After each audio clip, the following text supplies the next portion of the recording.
Здравейте хора, хайде да изрежем тази тиква. Разполагаме с общо 3 тикви, като накрая ще покажем крайните резултати на мен и моите приятели. Вдъхновението, което имаме от интернет, ще се опитам да направя ето тази тиква. Първо ще очертая самата фигурка, която трябва да изрежа, след това ще издълбая тиквата отвътре и ще се надявам да се получи както искам. Да, верно, трябва да направите вие voice-over. Да. Ама буквално и двамата. Да. Едновременно. И ще бъде много добро за моето самочувствие.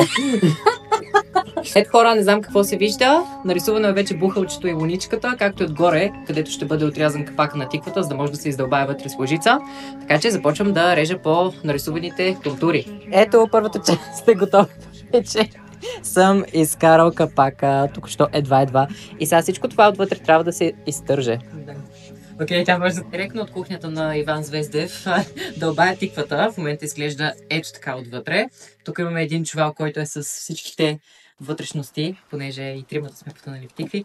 И след малко ще ви покажа какво ще станало. 30 минути борба по-късно. Тиквата ми е абсолютно стъргана отвътре и турбата по средата на масата прелива. Сега най-голямото предизвикателство е да отрежа по очертанията на този бухал и луната, без да разцепя цялата тиква.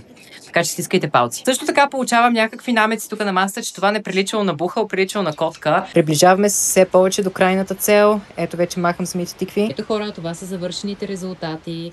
Моята вляво, която направих, и другите две на моите хора. Коментирайте дали според вас са сполучливи и коя ви е любимата.